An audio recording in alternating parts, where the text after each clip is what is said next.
Welcome to Forum 2000 conference. My name is Marek, Svoboda. I'm coming from People in Need, the NGO.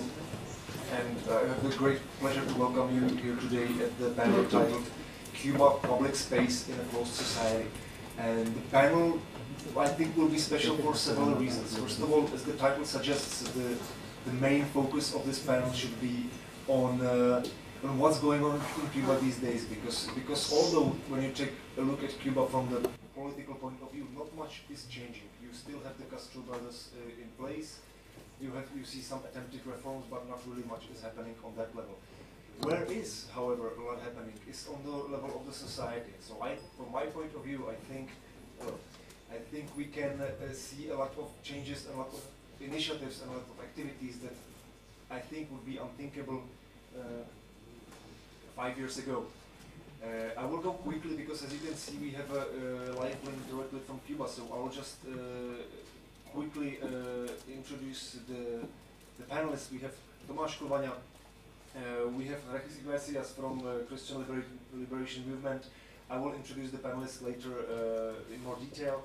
And we have Pavla Holcová from People in Need, who's been running Cuban projects for a long time. I will not waste time now. We'll have opening presentations from the panelists. Then I will try to leave as much space for questions as possible. For the questions, please use microphone because we will need it for the translation. And the other two reasons, basically, why this panel is special is first, that it's dedicated to memory of Payá. Payá, if there was a person who could be called basically Cuban Václav Havel or something like that, then it was definitely Payá. Payá was a leading dissident. He was a great man. Unfortunately, as you are probably most of you aware, he died quite suspiciously died during a car crash this summer. And the last reason why this panel is very special is that, as you can see, we have a direct link from Cuba, and at the other half of the other end of the transmission are two very special people. It's Rosa María Payá, is the daughter of Payá, who will say a few words, and also it is Yoani Sánchez.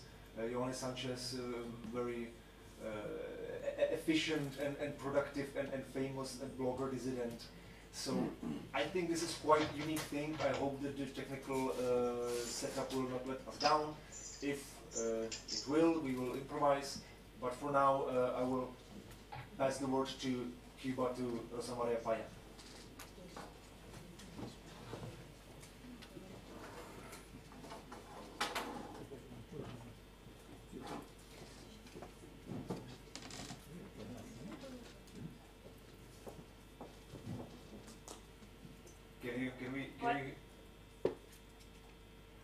Can you hear us?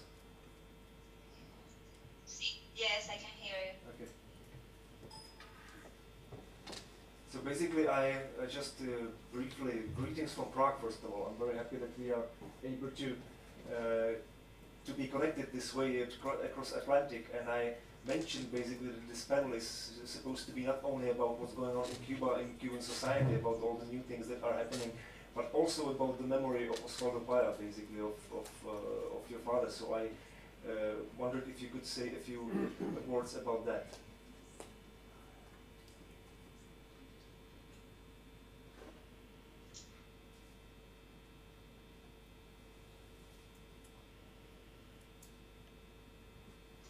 ¿Me escuchan bien? Sí. Sí. Sí. Pues llegue nuestro saludo y agradecimiento a todos los distinguidos participantes y organizadores del Foro 2000.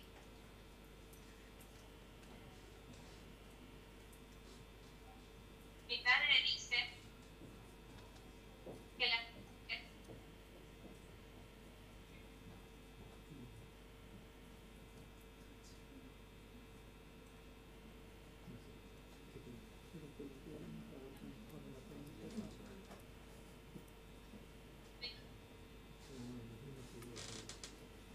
We seem to have lost the audio. I warned y del against it. entusiasmo y ánimo con que preparó sus intervenciones. Mi mirada, noticia del crecimiento de su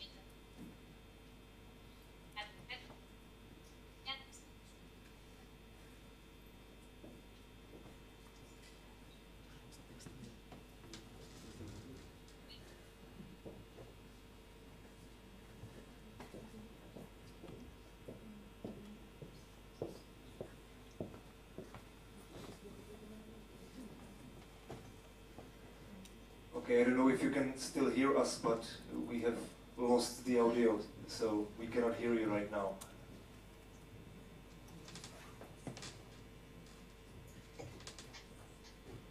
¿Me escuchan ahora? Sí. Ahora sí. Well, we can start at the beginning. Or medium.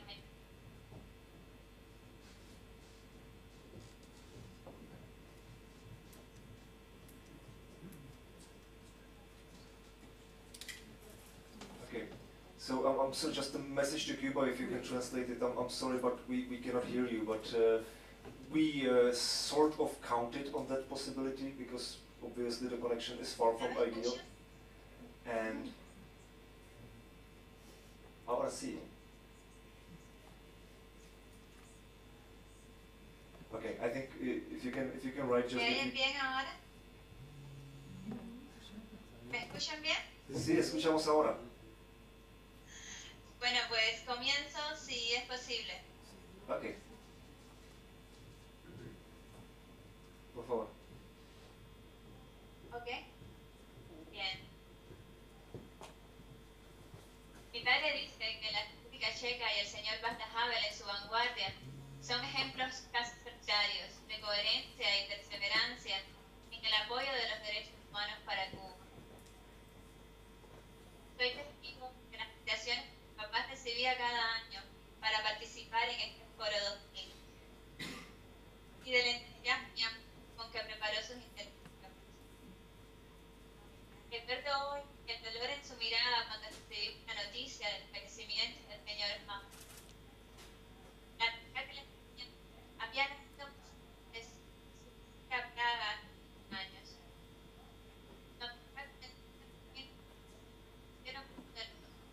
Comenzaron a mirarse e interpretarse por comprender sensaciones similares y por el amor activo que ambos profesaban por la libertad propia y la de los demás.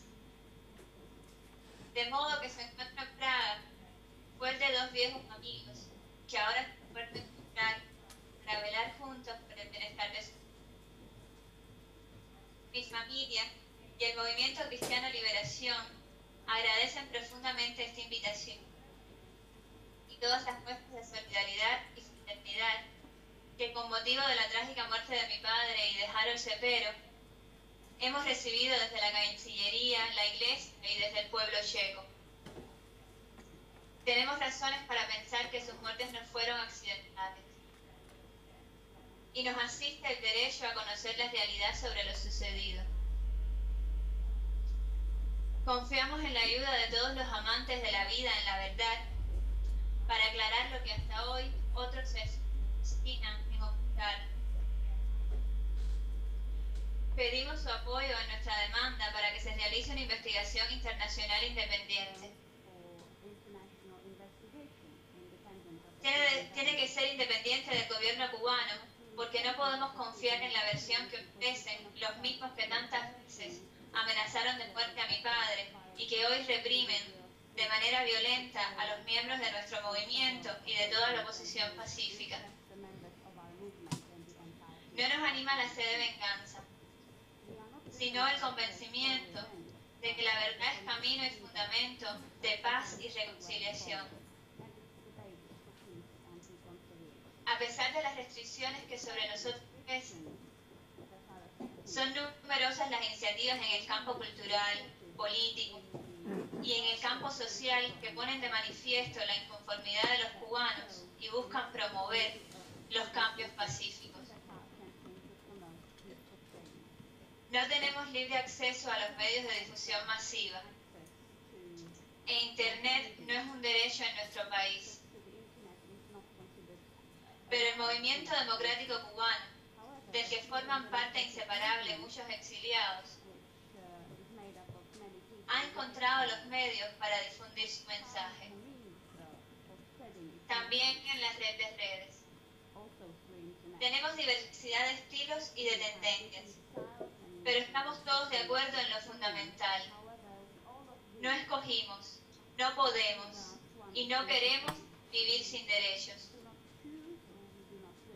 Nuestra estrategia está descrita en el Camino del Pueblo, documento que contiene los pasos y las demandas básicas que nuestro país necesita y que están suscritas por la mayor parte de la oposición pacífica y por muchos cubanos de buena voluntad. La solidaridad que esperamos de la comunidad internacional es el respaldo a estas demandas. El Movimiento Cristiano Liberación, junto a otras organizaciones e individuos, lleva adelante la campaña por el proyecto Heredia.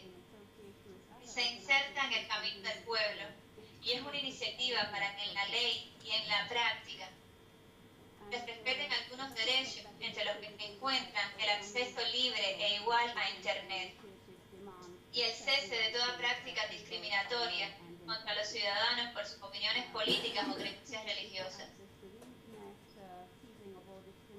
El texto circula mano a mano y en muchas ocasiones clandestinamente, porque el gobierno persigue a los activistas y porque en Cuba todavía la mayoría de los ciudadanos no poseen una computadora en sus hogares. Y en consecuencia, el encuentro personal es la forma más efectiva para que el mensaje y la oportunidad de participación lleguen a todos. Nuestra campaña va de persona a persona y de boca en boca, pero no exclusivamente, pues el mensaje de liberación tiene otros difusores. Las redes sociales y todas las bondades que las nuevas tecnologías ofrecen son instrumentos útiles para la libertad, aunque lleguen solo a un reducido número de cubanos. La información que sale de nuestra isla luego retorna y alcanza a una mayor cantidad de personas. Podemos decir que el movimiento democrático cubano se enriquece hoy con la participación de los actores del mundo virtual, muchos de ellos suscriptores del Camino del Pueblo. Desde Cuba, queda abierto este panel, espacio público en una sociedad cercana.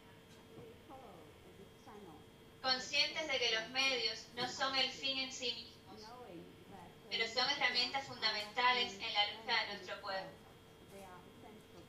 El fin, nuestro objetivo, es la democracia. Para el Dios nos acompaña a todos.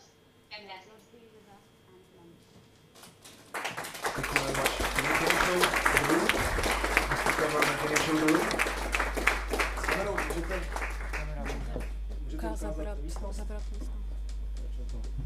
Thank you very much. I think it's a great introduction. I think that as you can see, now there are many people in Prague who wish you well. Please give one more round of applause.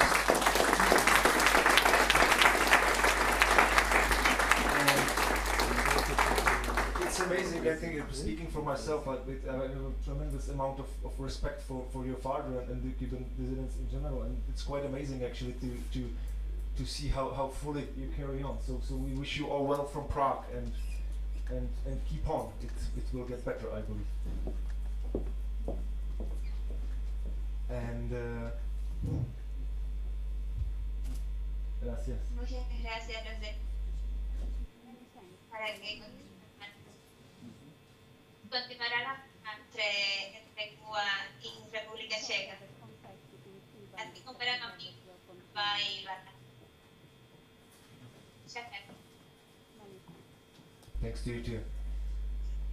And so now it's time to switch to the other, let's say, remote panelist. Hopefully, we saw that the connection works quite well, which I think by itself is a small miracle, because those of you who know how internet works or doesn't work in Cuba, it's been great so far, not only in terms of content, but also on technical side. So now we are trying to switch to Yoani Sánchez.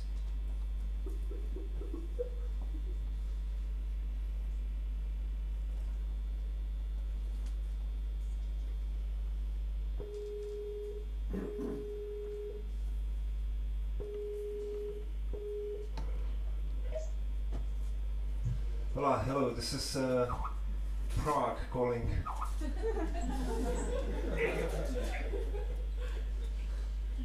Sí, buenas tardes para todos.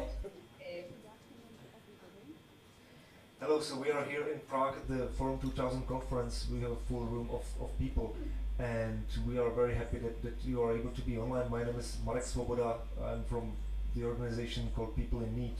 We met actually in early 2011, and I'd be very happy if you could say a few words just from your side about what's the situation now, what you are doing, and hopefully the connection will not let us down.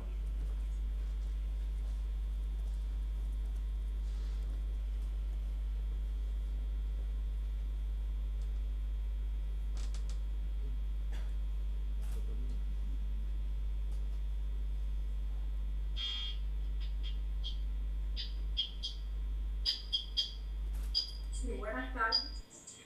Buenas tardes para ustedes. Buenos días. Quería primero agradecer la invitación a participar.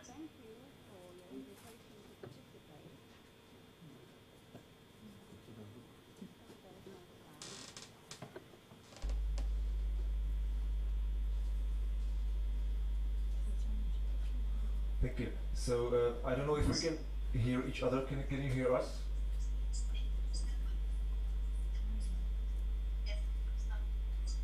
Sí. Buenas tardes desde La Habana. Buenos días desde aquí. Los escucho perfectamente. Espero que ustedes también puedan hacerlo. Okay, we can hear you. Bien. Bueno, primero agradecer la invitación a este foro.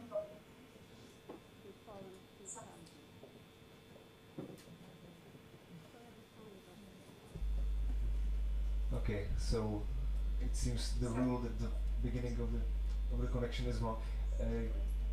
Can we hear us now?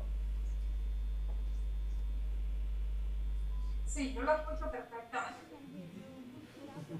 Okay, we hear always the introduction and then it gets lost. So we're very happy to have you here, and could you please start over and hopefully the connection will hold.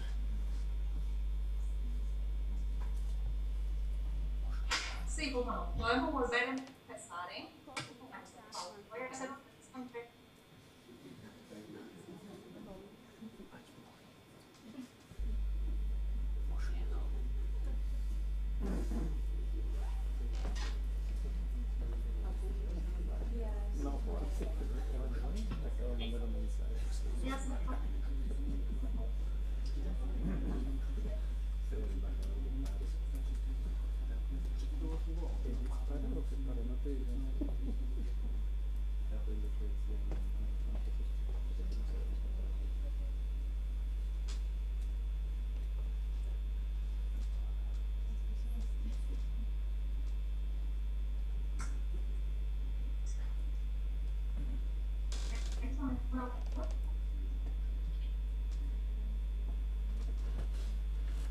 Can we hear?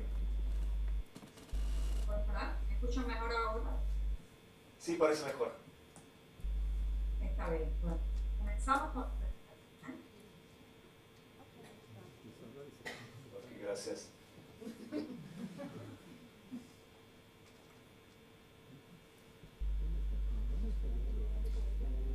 Bueno, repetía que un saludo desde La Habana, un agradecimiento por permitirme participar en este Foro 2000. Quiero enviar un abrazo desde Cuba a todos los participantes, a todos los interesados en la temática de esta isla, también a todos los participantes cubanos que puedan estar allí. Un abrazo solidario a mis patriotas. Un saludo también a Rosa María Payá, que sé que tuvo una intervención anterior a la mía. Mi solidaridad con todos los que están allí. Y bueno, pues voy a proceder a contarles un poco los avatares, preguntas, sesiones y personales. También desde el trabajo, qué temas están viendo la realidad cubana hoy. O sea, cuáles son los grandes temas que se mueven, cuáles son las inquietudes, las grandes preguntas de esta isla hoy.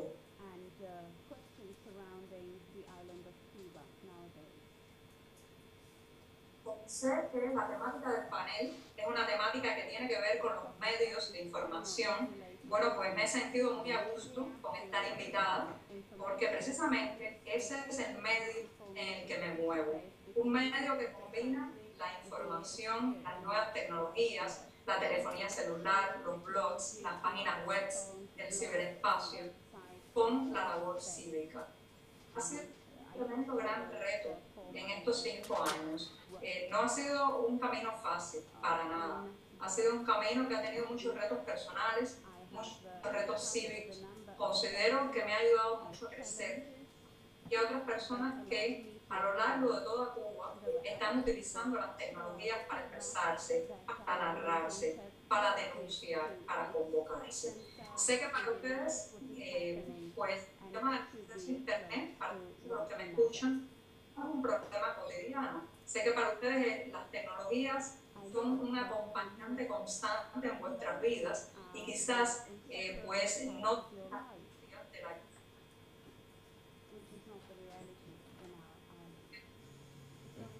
caso de Cuba, tenemos obstáculos a la hora de pensarnos nuestra voz, encuentra un espacio en esa gran telaraña.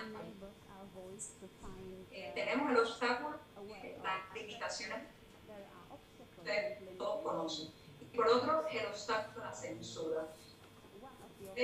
Las limitaciones materiales se puede vencer, es difícil. El obstáculo de la censura es muy difícil. La penalización al que piensa diferente. La penalización al que utiliza las nuevas tecnologías, los celulares, páginas web,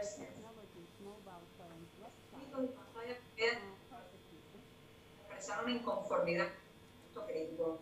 Aunque ni los móviles ni las van a traer la democracia, sí sé que ellos van a ser elementos muy importantes en la catálisis del proceso social de llevar a esa democracia. Y es cuando comencé a hacer encontré escepticismo, muy contra todos esos elementos de la modernidad. Y ahora tengo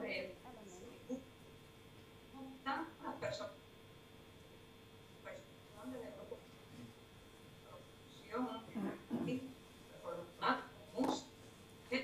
común y corriente está utilizando esas nuevas tecnologías para expresarse, para encontrar su propia voz cívica. Y sé que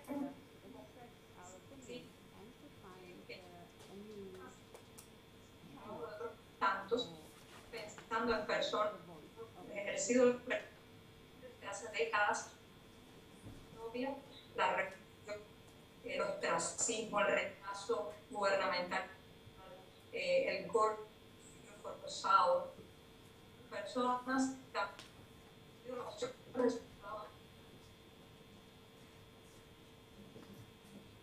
víctimas de la violencia, del control, del acoso a sus familias. El que me queda ahora, gracias a todo del siglo XXI, se pueden narrar. Y yo sé, una gran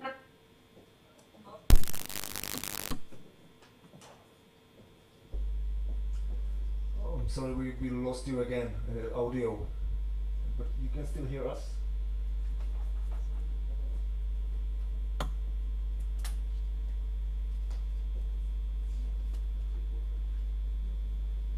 Can you still hear us, or is it lost both ways now?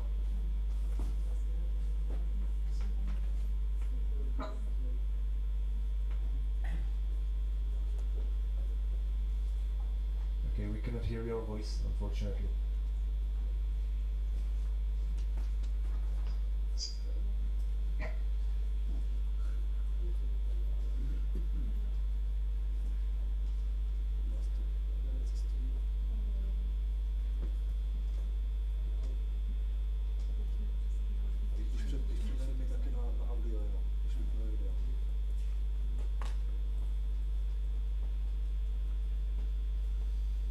So we tried switching off the video. Is it better now?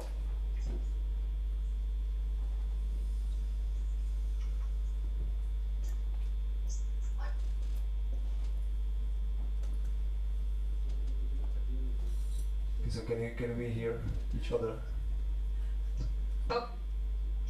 Sí, lo escucho.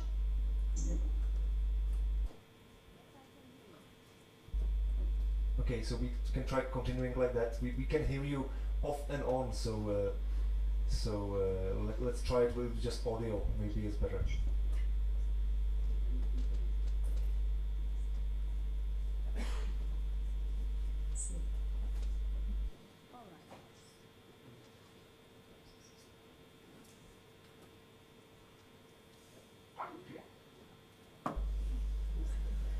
Alright, so this goes a little worse than the previous one. But I think like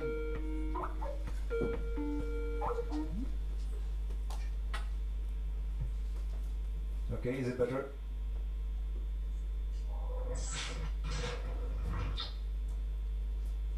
Is it better? It's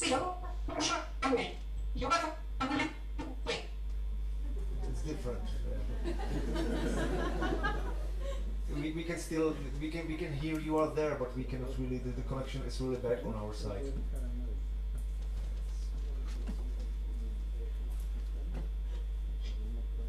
Okay, so I'm afraid we'll have to switch it off.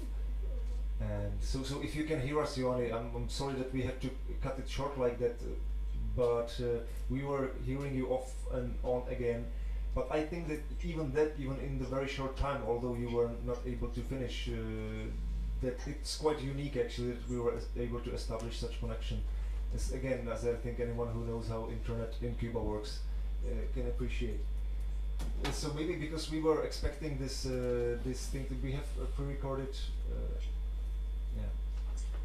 because we have expected this might happen. We have a pre-recorded message from Yoani as well, right? And we can see, maybe now for the sake of the discussion, let's move on to the other panelists and let's keep it to the very end where we can play Yoani's message again. Jak je dlouho jenom ten message?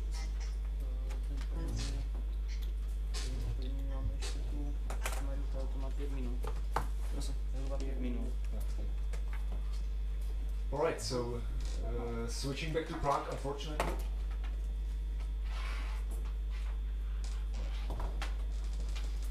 Switching back to Prague, so be it a contribution or be it a proof of the quality of from what the little we heard from Yoani Sánchez was that how new media are important and how it's not easy in Cuba to get to independent information. So be this a proof of what she had in mind, basically. But I'm excited because it's not. It might be probably the first video link I have seen in person from Cuba. In any case, I would like to move to our the other panelists. I would like to ask them for short opening remarks, to keep them within 10 minutes or so that we can have time for discussion.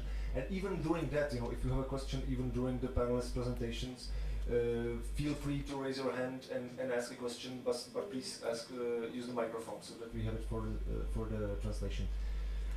So first I'd like to introduce Mr. Tomáš Klvaňa. He's the executive director of the Zdeněk Bakala non-profit programs. He's been very involved in the establishment of the Czech branch of the Aspen Institute. He also serves as at the board of directors at Economia Publishing and on the board of the Harvard Club of Prague, and currently mainly affiliated, if I understand, with New York University in Prague. And you have a great deal of experience in media, let's say, and how does it look in Cuba from your point of view now? What's going on in the broader sphere of civic society and media in Cuba? First, thanks for having me here. The only really meaningful affiliation I'm going to be using for this panel is the New York University, where I actually teach a couple of classes related to media, journalism, and society. As Marek knows, I visited Cuba this past July. I spent about 2 weeks there, and I was able to see from up close and personal how the media scene, especially the independent media scene, has actually developed. and it is a tremendous progress. Having said that, what you have seen on your screens and what you have rather spottily heard in Yoani's presentation is the entire problem that the Cuban, especially the independent Cuban people now on the island face, and that is still the continuing informational isolation, communicational isolation, which sort of reminds me the isolation we went through in the 1980s in Czechoslovakia during the last stages of communism. I recall that at the time my only alternative source of information was the US government broadcasting either via Radio Free Europe or Voice of America, and that really is not enough to ground you and to give you the full perspective on issues that you need to have in order to meaningfully participate in a civil society. Indeed, in totalitarian societies, like in Cuba, for example, civil society sleeps. In a society like in North Korea, it is in clinical death. That doesn't mean that there are no independent activities. Of course, there is a critical impulse to any civil society that in places like Cuba manifests itself in those brave men and women that we call dissidents. In the last few years, certainly after the Black Spring of 2003, when people were sort of expecting that independent activity was squashed for a long time, exactly the opposite happened. There now is in Cuba a tremendous groundswell of independent activities in the media, mostly in blogging, community newspapers, independent sort of people who serve like independent journalists for their communities and also even like beyond provinces in Cuba. But of course this informational isolation is a big obstacle. Just to give you an example, you can only access the internet if you don't work for the government in some special positions, or for example if you're not a medical doctor. You can only access the internet on government-run internet points that are located in cities and towns of Cuba. But the connection is tremendously slow and tremendously expensive. You can easily pay a monthly wage for a 2-hour connection to a very slow internet. Once I needed to send a small JPG picture to Prague over the email, and I was trying for about 30 minutes and then I gave up because the speed of connection was just not simply able to handle that. The media are important, especially the social media, as we have seen in the last few years with the Arab Spring, where media like especially Twitter and BlackBerry messaging and cell phones have played an important role in organizing independent activities. But media have always been important in social change, for the good or for the bad. If you consider the revolution in 1979 in Iran that deposed the Shah, and then of course in the end ended very badly. That revolution was dubbed as the audio cassette revolution. And that was because the Ayatollah Khomeini, who lived in the exile in the 1970s, was taping his sermons, and these were then taped on audio cassettes, and these audio cassettes were smuggled into Iran. And that's how the Shah has become a household name.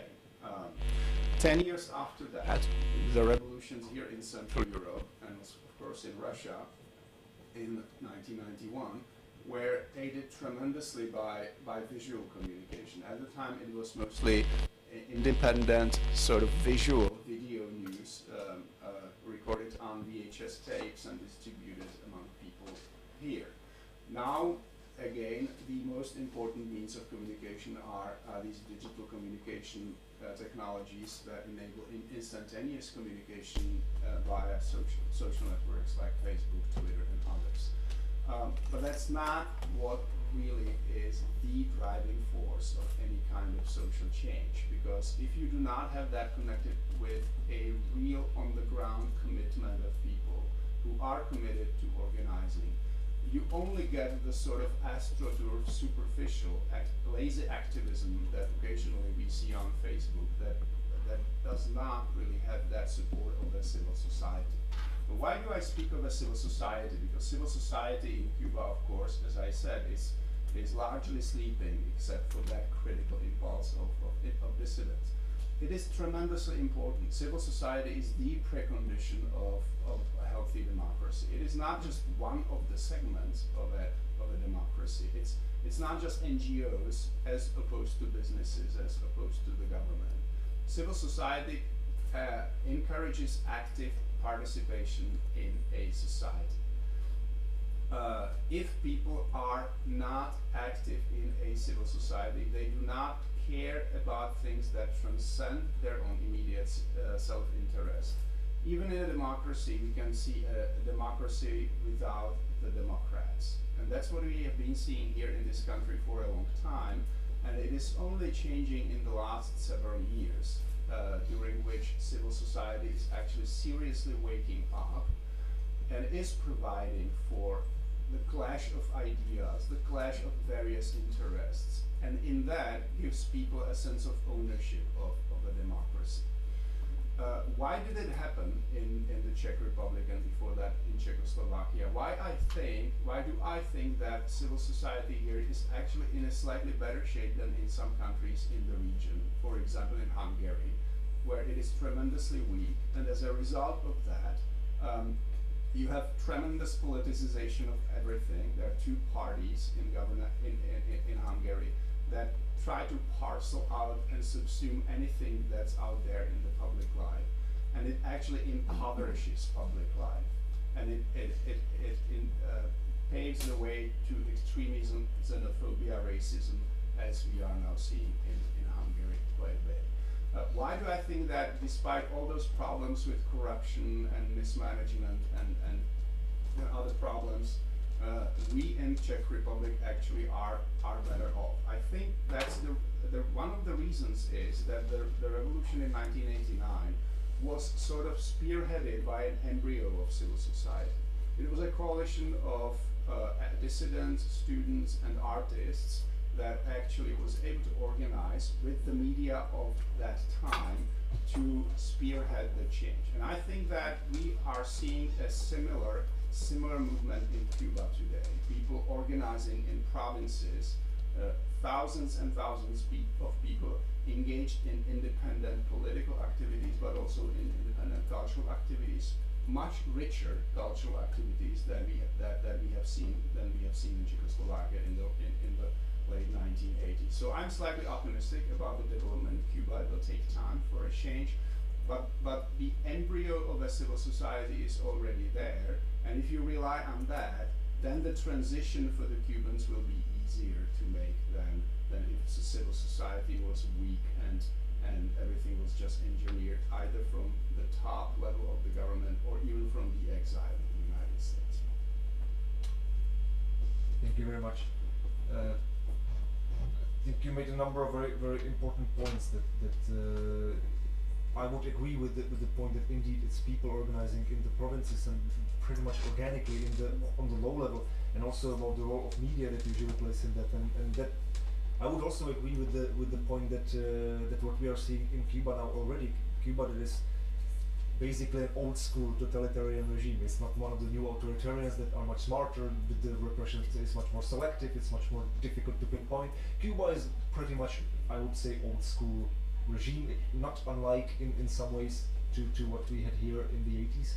And by that comparison, as you noted, I would agree that basically the civic society there is already farther ahead than it was here. Whatever the reasons might be, of course, it's a different time and a different region and everything, but I think those are very important points. And with that, I would like to pass the floor to Mr. Regis Iglesias, who has a very, I think, unique point of view. Regis is a member of Christian Liberation Movement since 1989. He has been acting as its spokesman since 1996. And member of the Coordinating Council, and he was actually one of the 75 dissidents arrested during the so-called Black Spring in March 2003, and he was sentenced to 18 years in prison. and he was able to get out of the jail in 2010, and he was as there was a political deal for a number of such prisoners. He was immediately expelled with the family to Spain, and he lives in Madrid today, and he continues his work as long distance, let's say. So, and I think that from that point of view, it's your perspective is unique. You are not only someone who is a very much insider of the Cuban dissident movement. You've been a journalist as well, but also someone who's able to see it from a bit of a distance now. So how do you see what is going on in Cuban civil society? What is going on in let's say public space in a closed society, as is the title of the panel? What is happening? And also from point of view those in Europe, yours and also ours, what can be done? What can be, how it can be helped?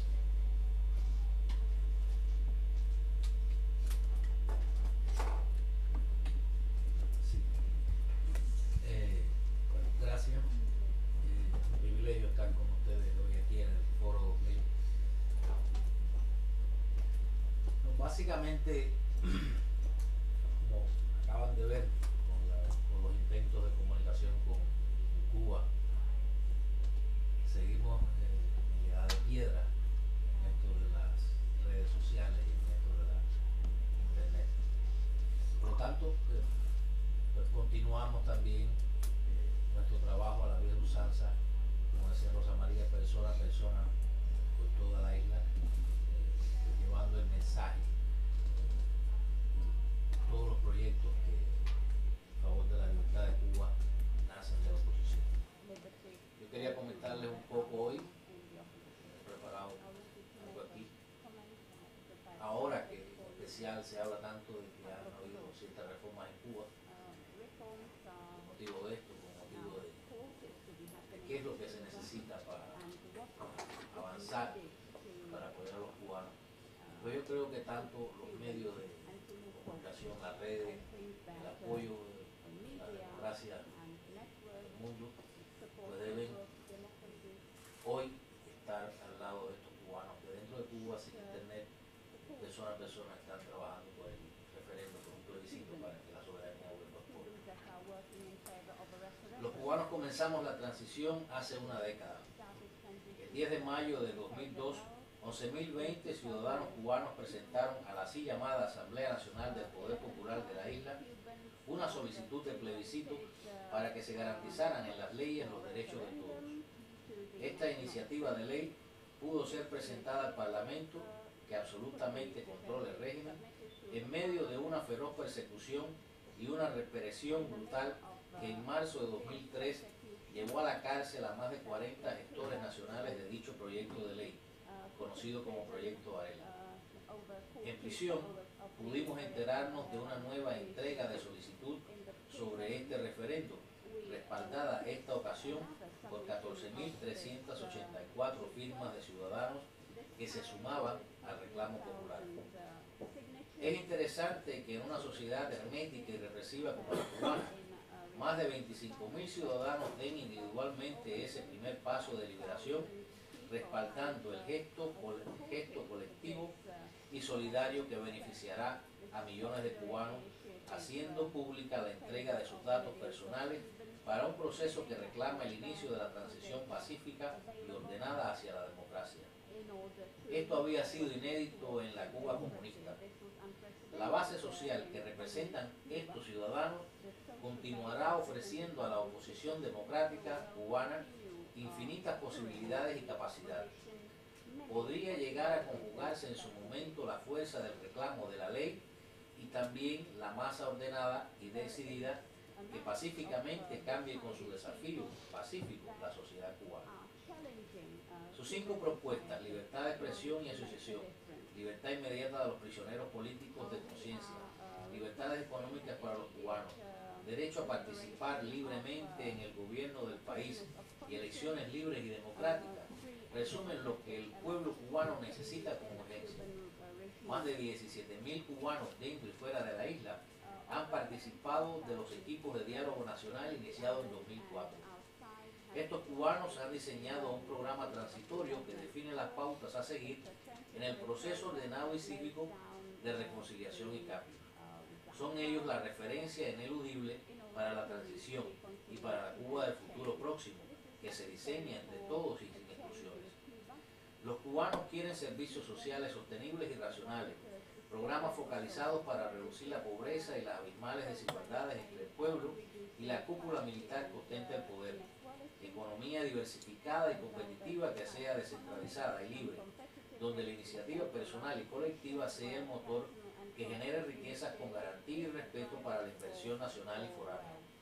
Los cubanos queremos derechos a sindicalizarnos, asociarnos y expresarnos libremente, participar en el gobierno del país, un país donde las leyes finalmente garanticen todos los derechos para todos los cubanos. Pero hasta hoy nuestra situación es dramática. Más de medio siglo sin libertades políticas y civiles han dividido nuestra sociedad. Nuestra nación está dividida y la soberanía popular es pisoteada por los oligarcas en el poder.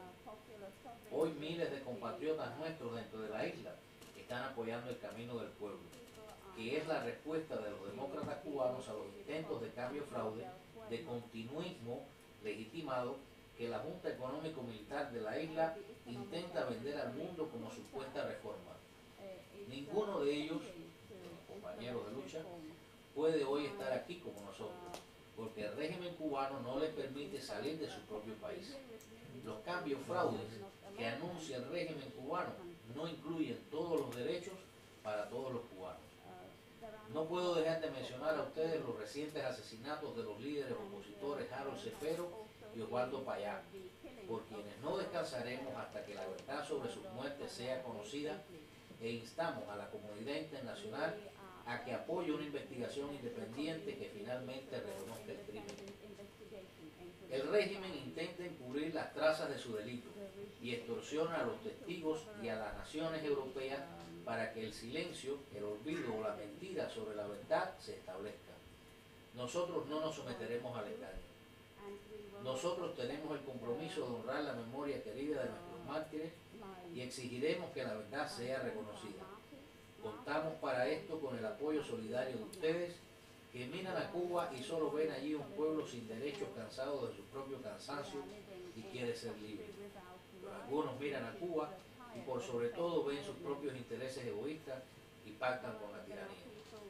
Con la decisión de los cubanos y la solidaridad de todos los hombres y mujeres de buena voluntad del mundo, la justicia llegará algún día a nuestra amada tierra cubana. Nuestra nación renacerá y libres se reconciliarán todos los cubanos cansados de tanto despotismo y odio. Necesitamos que nuestros amigos demócratas de todo el mundo estén con nosotros ahora, que su compromiso esté del lado del pueblo cubano que sufre y no tiene derecho. Quería compartir esto con ustedes. Este es el texto de la declaración El Camino del Pueblo, que está firmada por más de 1000 líderes y activistas dentro de la isla. Es la respuesta de la oposición, que sí existe y que sí tiene en proyecto, a los cambios fraudes que el régimen está intentando hacer. Y este proyecto es una revista digital que los jóvenes del Movimiento Cristiano de Liberación, Rosa, María, Payá, entre ellos, está pues lanzando al mundo.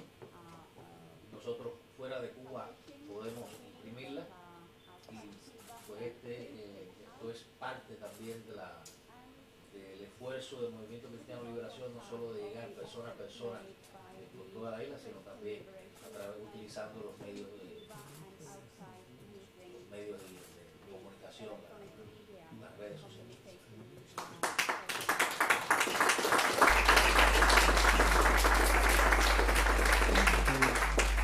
Thank you very much.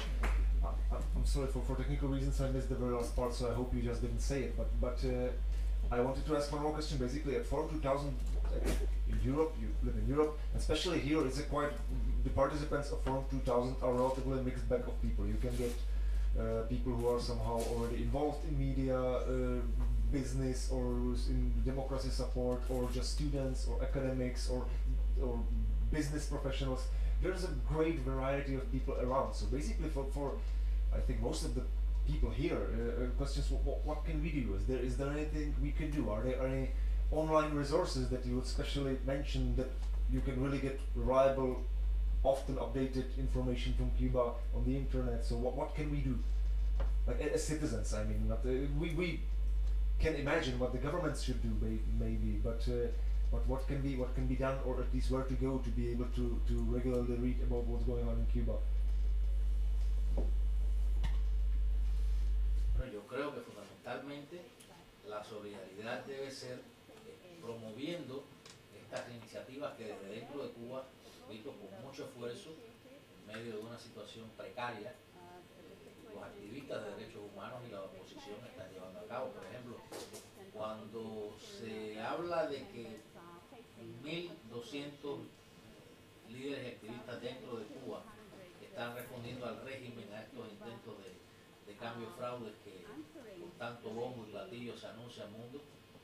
En estos días, por ejemplo, yo he tenido muchas entrevistas donde me preguntan, bueno, y esto finalmente se levanta el permiso de salida para los cubanos. Pues yo creo que los medios, los amigos que no son ya el gobierno, sino que son la sociedad civil en los países democráticos, pueden dar esta respuesta, pueden en sus artículos, en sus crónicas, en sus opiniones, puede decir el régimen cubano parar de tener este cambio fraude desde el punto de vista mediático, porque desde el punto de vista mediático lo que dice el gobierno cubano es inmediatamente, pues, le da la vuelta al mundo y se crea un estado de opinión erróneo de lo que está sucediendo en Cuba. Yo creo que la sociedad civil de los países democráticos pues debe promover lo que está sucediendo dentro de Cuba, promover la opinión de los activistas que están dentro de Cuba y la lucha que están desarrollando dentro de Cuba, porque decir que no hay cambios son derechos, que es como decimos nosotros, pues es algo que también nuestros amigos que no son gobiernos pueden repetirlo, y cuando salga el régimen anunciando uno de estos medidas fraudulentas para engañar a la opinión pública, puede decir, esto no significa un cambio es apoyar el proyecto Varela, como están el proyecto Heredia, la ley de reencuentro nacional, como están apoyando dentro de Cuba miles de ciudadanos, que sí da derecho, sí reclama el derecho de entrar y salir libremente de su país a los cubanos, y que sí elimina todas las trabas y todas las leyes absurdas que la tiranía mantiene. Gracias. And last but not least, it's slightly impolite to leave the woman as the last, but we've known each other for a while, so I hope she forgives. Pavla Holcová, basically, we have been colleagues for a number of years at People in Need, and you have been basically, for a number of years, you have been active in the direct implementation of working with journalists in Cuba.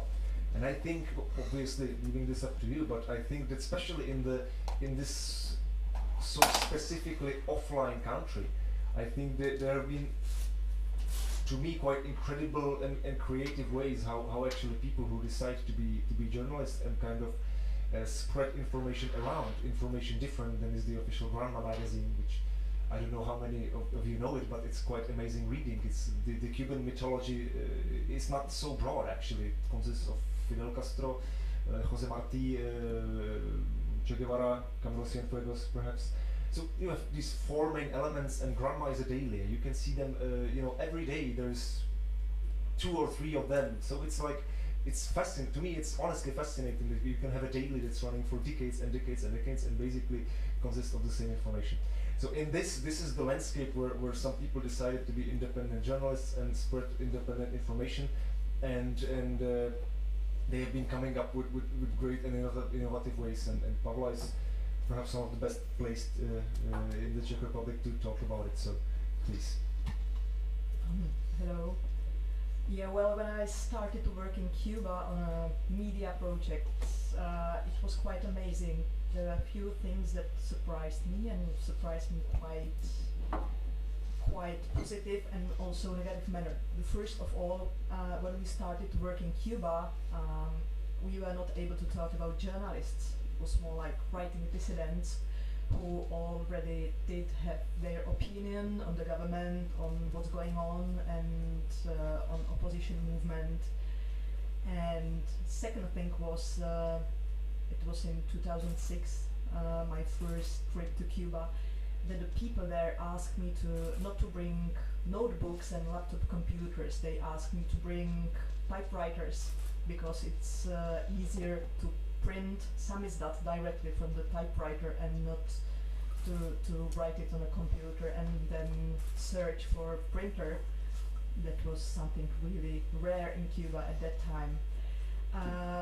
The positive things that surprised me are that independent journalists in Cuba are really, really brave people and really, really creative. If we are talking about the way they are doing journalism, you have to consider that they don't have internet, they didn't have computers, they don't have printers, and still they are somehow keen on distributing the information, on creating their independent news agencies, and to deal with the information.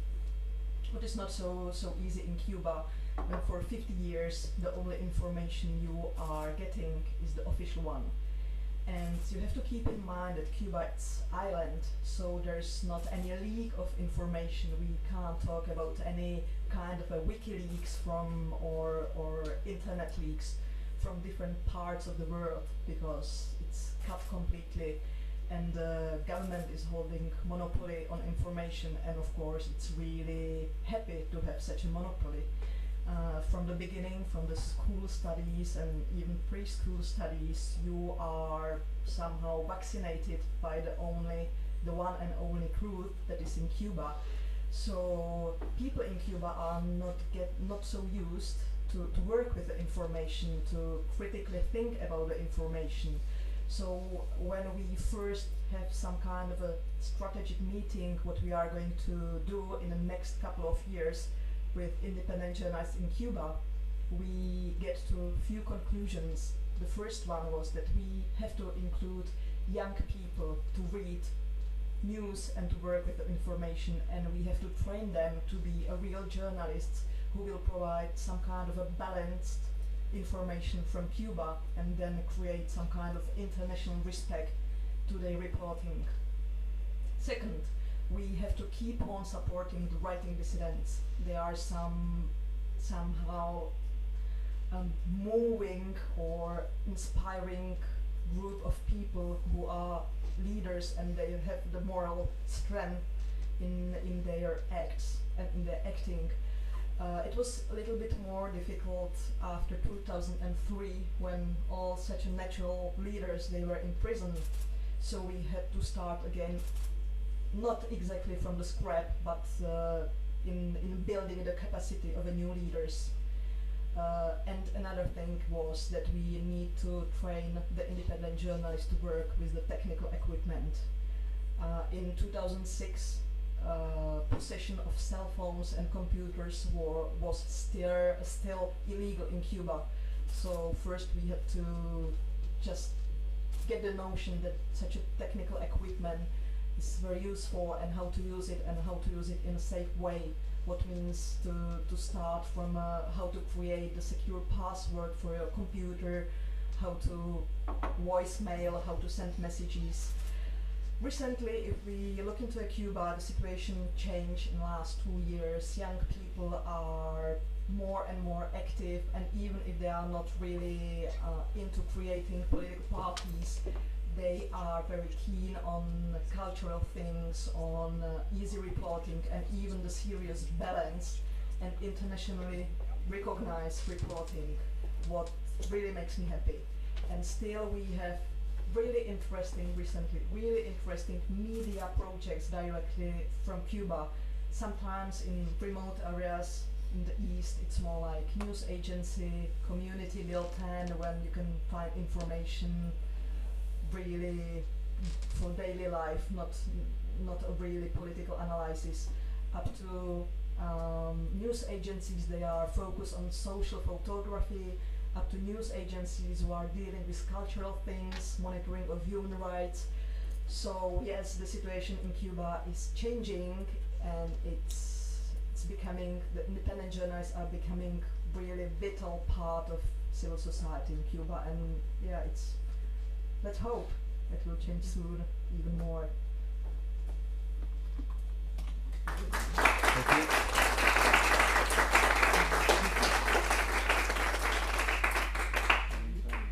To me, it's quite amazing not only how these people are coming with creative ways how to get around these blockades, but also, as you mentioned, that quite a fair number, I would say, of them are really non-political things. There's something that we would, without, at first glance, we wouldn't think about them as something, community built-ins, as you mentioned, or social events and stuff like that. And it's only because we have forgotten, I think, but just how rare, something that might seem so obvious to us, how rare it is actually in contemporary Cuba, especially in the rural regions. So basically the notion that there are active citizens that are out of their own interest are networking and are trying to inform and positively influence things around them is something extraordinary and in Cuba. And I use it as a point to illustrate how different really and how much we've forgotten how it is to live in a closed society. That said, we have some time for questions now. So I would like to open it to you basically to ask. As I mentioned, please use the microphone. Let's collect a few questions and then we can, please. Good afternoon. My question is targeted to Mr. Iglesias. It's divided into two parts. First, did the Cuban democratic movements recently ask the European Union for help?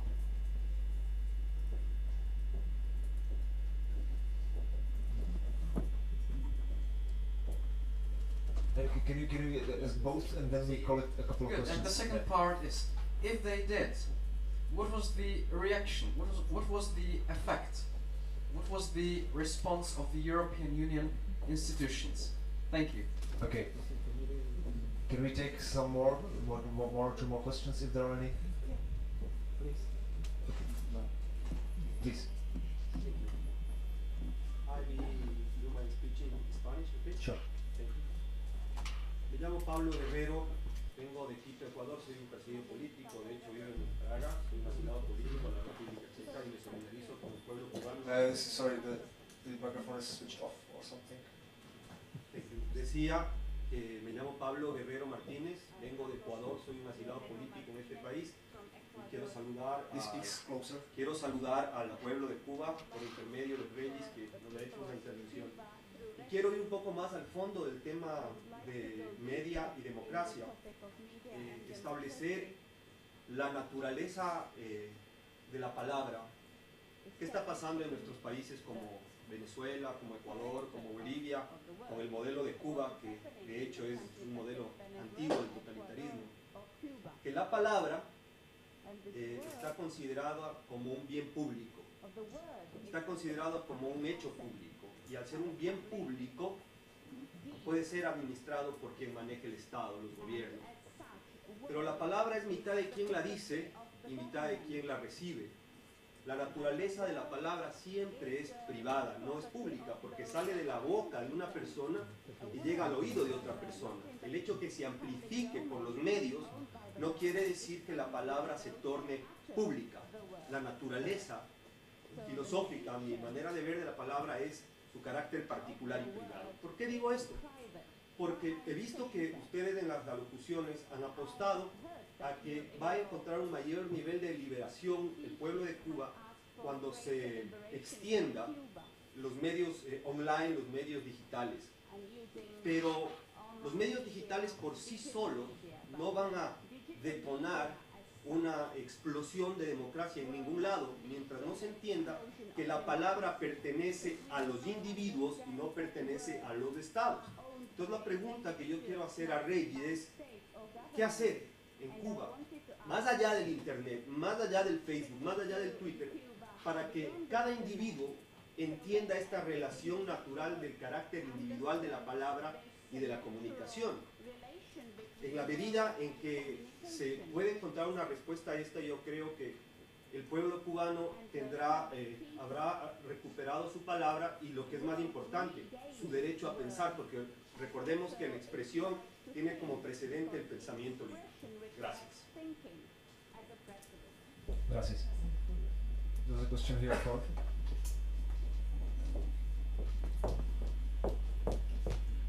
Hola, gracias. ¿Funciona? ¿Sí? Sí. Me encanta el panel y como soy un antiguo disidente, antiguo argentino, ¿no?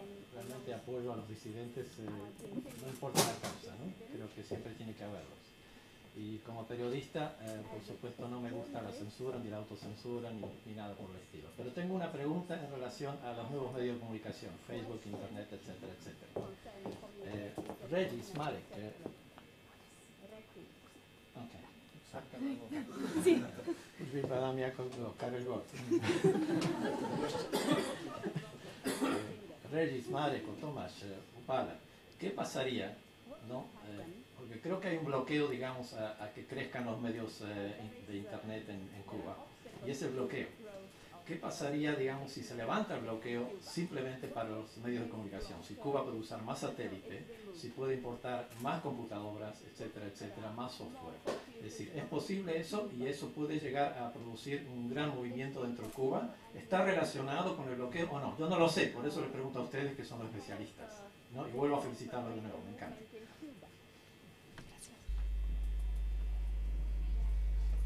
Okay. Vamos a tratar de responder las tres. En primer lugar, gracias. Nosotros siempre hemos dicho que no hay dictaduras buenas ni de izquierda ni de derecha, son dictaduras y ya lo mismo en todos los casos. Yo creo que si en el caso de Cuba hubiera un mayor intercambio con Estados Unidos para el asunto del medio, de las comunicaciones, pues pasaría lo mismo que está pasando en China ahora mismo. En China no hay libertad de internet. En China está, pues, cuando el gobierno chino decide que algo no pasa, pues no pasa. Creo que en esta línea iría lo de Cuba. Por otra parte, voy con esto a la otra respuesta. Yo creo que se puede hacer, para ayudar al movimiento disidente en Cuba, para que se conozca la causa del movimiento disidente en Cuba. Yo creo que hemos hecho durante 25 años, hemos intentado, cubanos, a pesar de las sentencias de que entre los simpatizantes y los que odian al régimen cubano, creemos que lo importante es devolverle la soberanía al pueblo. Durante 53 años el gran problema de Cuba ha sido que el pueblo no ha podido decidir sobre su propio destino. Nosotros hemos apostado a ir al pueblo en unas condiciones muy difíciles, porque lo hemos tenido que hacer persona a persona, en medio de represión, en medio de cárcel, incluso en medio de crimen político, y pues tratar de concientizar a la mayor cantidad de ciudadanos posible, crear una mínima base social que nos permita pues arrancar partiendo de algo, ¿no? De esta pequeña base social a que de forma individual y luego de forma colectiva los cubanos se vayan liberando poco a poco. Y yo creo que es muy importante que los medios, en el caso de Cuba, o sea, el apoyo que pueda darse a la oposición cubana o a la sociedad civil cubana, es fundamental que pase, que tenga mayor peso en apoyar, en divulgar lo que ese movimiento cívico, ese movimiento social ha estado haciendo durante más de 24 años. O sea, cuando se habla de que hay una solicitud de referéndum en Cuba que está siendo apoyada por 25.000 ciudadanos, no se está hablando de algo que es etéreo, no se está hablando de algo que es virtual, se está hablando de algo concreto, de algo que es real y que ha demostrado que puede retar al régimen en el terreno de su propio terreno. Yo creo que fundamentalmente ese apoyo solidario, mediático, a lo que está sucediendo dentro de Cuba, poner en disposición de esa sociedad civil cubana, pues estos medios, darle divulgación al trabajo que dentro de Cuba se está haciendo, pues yo creo que es fundamental y creo que es el camino. Pasa en primer lugar por nuestro propio esfuerzo, por ese esfuerzo persona a persona, pasa en primer lugar por el trabajo que dentro de la isla la oposición puede hacer en este sentido, pero definitivamente se necesita el apoyo mediático, es muy importante en estos fomento el uso de las redes sociales para poder darle promoción a lo que está sucediendo, porque definitivamente el régimen tiene un bloqueo a toda la información que entra y sale de Cuba, y por lo general lo que sale de fuera de dentro de Cuba es la posición del régimen y queda silenciada la de la oposición. Yo creo que es muy importante que se dé a conocer esto que está sucediendo, que la oposición ha logrado. No sé si he contestado las tres preguntas. Perhaps that was the very first question was about whether the Cuban democratic movement ever asked EU for help and whether they did get anything. So I don't know if you, Regis, do you want to react to that? Okay, they asked, but it was more like gesture than. I don't know exactly what was the question. If they asked for something that was like tangible, or just some moral support, or could you just specify?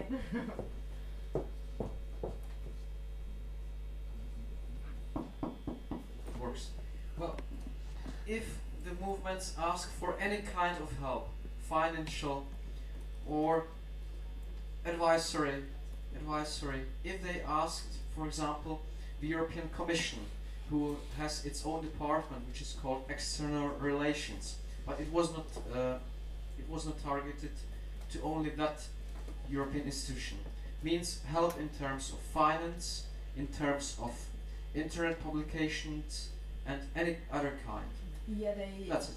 they did, and well, I will ask probably two questions in one answer, and that's if we are talking about common position, that was the gesture after the crackdown on dissidents or opposition movement during the so-called Black Spring.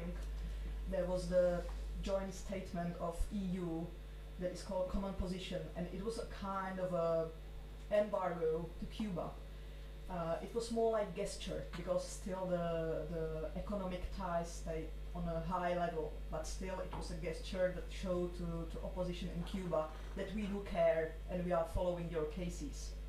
And second is, if we are talking about money and more tangible help, they are usually, the opposition movement in Cuba, they are usually asking the people they know if they need something in particular, like we need more computers, we need more money for our campaign, we need such a kind of a training. They ask people they know and NGOs they know. We've got a network of NGOs working in Cuba, doing programs in Cuba that is called Cuba Europe NGO Network, what is not really a creative name, but it works. And we coordinate the support, so if one from the opposition movement is asking for something, we coordinate the help, because we find it more effective and efficient. So to sum up, the EU institutions did not take any action. They It's just really, submitted you know, a written material. You know, Is that Cuba right? is really sensitive case if you are talking about the European institutions. It's not only because of the Spain, and it's not only because of the Czech Republic, who are representing probably the most radical attitudes towards Cuba. It's also for the rest of the country, of the European Union. Sorry, it's not so you know, it's really sensitive. And even if you are asking for the European money to have a project in Cuba, it's such a sensitive issue. They would not deny you, but they wouldn't give you the money. I think it's a good question to be raised at the European House. So we would like to raise the hand. You know, from our point of view, being an NGO with a relatively clear point of view, it's just yeah, well, European Union should do more about human rights in Cuba. There are hundreds of people being arrested every month. So, but I think that the question is relatively broad. Thank you, Mrs. Holcová. Okay. And if I may add one more thing, that basically you can see bits and pieces being done by the European Union, which means so for example the Sakharov Human Rights Award in 2010, I think it was awarded to Guillermo Fariñas, a Cuban dissident. So it is like something that somewhat they was able to push through in the European Union. You have a let's say pro-democracy group of members of the European Parliament, but for the European Union as such, it's not, you know, the points of view are very different. I'd also like to mention one point that I liked that I think was very similar in the second and the third question, was basically digital media don't lead to explosion of democracy, and what's going to happen if the communication all of a sudden is free? So will it happen some sort of breakthrough?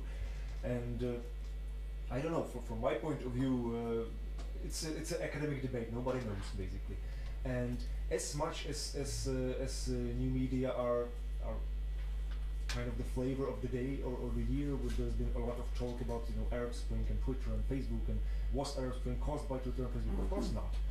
But at the same time, so it seems to be like a hot topic. But at the same time, I do believe that the possibility of the people to relatively freely communicate counts very much. It's very difficult to in my view, to then establish the exact results. So we have Twitter, which means, you know, breakthrough in 2 years. We have Twitter and Facebook, which means breakthrough in 1 year. It's not possible, but I would say that it does play a role that is difficult to measure, but quite important. Moshi, do you want to react to just briefly, because I touched upon it a little bit in my introductory presentation, but I think that if you had more means of communication, if the internet was speedy and everywhere in Cuba, so that people could access it in a reasonable manner, for example, like in China, it would automatically not lead to a social change and the regime change, but it would certainly help, because you shouldn't really underestimate the tremendous informational isolation.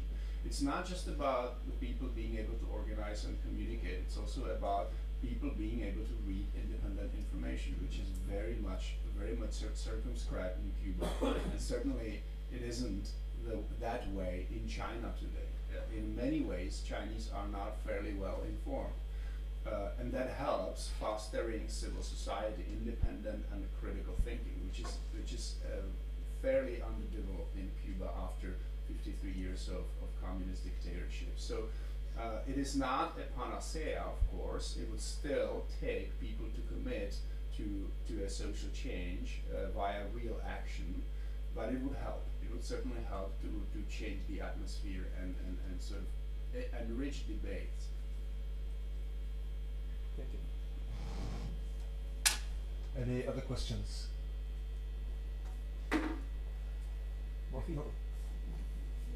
It's quite an interesting topic.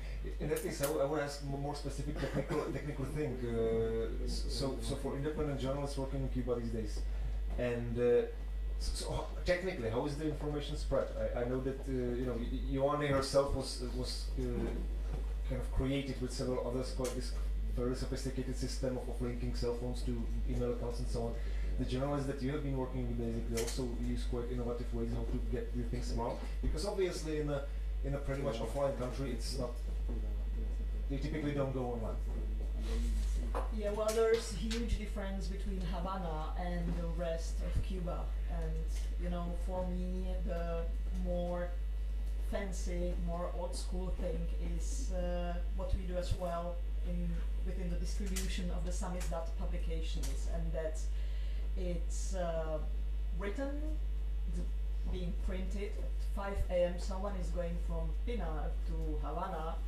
At 8 a.m. we've got a load of the Samizdat bulletins in Havana. Someone is going to the bus station, dropping the Samizdat publications to different friends who are going to the provinces. So at 12 we've got Samizdat publications in Matanzas, and then we go on, and the second day we are with the Samizdat publication in Santiago de Cuba, what is far, far east, about 1,000 kilometers from Havana.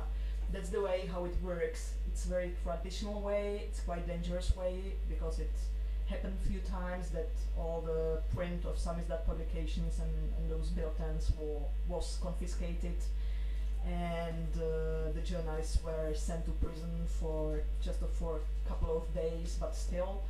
But that's the way it works. Second way how it works is to burn the samizdat publication on DVDs or to spread it through USBs.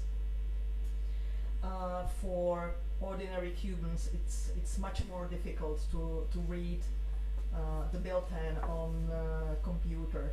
So the USB or the DVD, it's a kind of a you have to be really active to get to this kind of information. So the printed version is much more popular, and our estimation is that every piece of this samizdat publication is spread by 10 Cuban families. We estimate that it would be more popular, but then after 10 readings or 10 family readings, you can't read it anymore because it's destroyed. Another, what is more popular in Havana, where you have a kind of a connection if you know someone who has permanent residency and has at least some internet access, is to connect time to time to connect to his or her account, and then you can send the articles only as attachment to someone who is in Europe, USA, or anywhere in the world, to put it on your web page, to put it on your blog. And that's probably the most visible way how to get information out of Cuba. You probably know the blog of Yoani Sánchez that is called Generation Y or Generación Y. And it has many translations, you can read it in many languages, and its popularity, it's huge. It's not only because she's not really writing the comments or commentaries to what's going on in Cuba regarding the political situation. She's writing short stories from her life, what at the end has much bigger impact than any long academic studies of what's going on. I think that's a great point. And what I was actually surprised positively by when I was in Cuba is the extent that independent journalists and bloggers are focused on social issues. There are many people now in provinces that are trying to do that. They have either their own blogs or they have community bulletins. But there's not just Yoani Sánchez, there are other people who actually have their blogs even translated to many languages, so you can access them now from here. And the journalism focused on social issues is really about the basics. Cuba is a tremendously poor country. It's one of the poorest countries in the world, which is an irony because the regime, of course, as it was introduced 53 years ago, was based on social movement. Right? They were trying to make, or they were claiming that they were trying to move Cuba ahead on social issues. Now, of course, all these independent journalists in the provinces focusing on social issues, on how life really is for people. In many places they have difficulties accessing clean water. They're being beaten by police just asking for basic social contributions to their salaries, to which some of those have rights, and yet if they're not politically obedient, they are denied these contributions. This past summer, Cuba has witnessed an outbreak of cholera, especially in the eastern provinces. But good information about the outbreak of cholera was really difficult to get in Cuba, and this, in many ways, was a matter of life and death. Hundreds of people died during this outbreak. And yet you couldn't really get reliable information from the government about that, and people who were independent journalists and were trying to actually dig that independent information and provide it to the community were harassed, and they had to really think hard about publishing anything about cholera, because if they were not really accurate, they could be prosecuted by the Cuban regime for spreading lies and rumors. Did you get any reliable information about the cholera outbreak in the government media? Of course not. One day I picked up Granma, the English edition of the daily newspaper run by the Communist Party, and on the front page you had a huge article about the outbreak of tuberculosis in Florida. So that gave you an indication that something's going on in Cuba, because when they publish something like that, of course, they indirectly acknowledge that something is wrong. That reminds you of how we got our information from Ludet Bravo and other communist media. Okay, thank you very much. Unfortunately, we have just time to finish now. There's another upcoming panel. So thanks to all the panelists for being here. Thanks to all of you for being here. I know I promised the video that we took as a precaution for the connection. Unfortunately, the video has 20 minutes, so there's not really time for that. But it will be placed at the Forum 2000 website. So it will be the pre-recorded video from Yoani and Sánchez that we had here as backup for the connection. We were saving it for the last 10 minutes, just too long. So check the Forum 2000 website. Also, check Yoani's blog. There are other pages, for example, the cubalog.eu, cubalog written with C. .eu, so this is also a fairly reliable source of updated information from Cuba. I hope you will enjoy the rest of the conference, and thank you again for coming.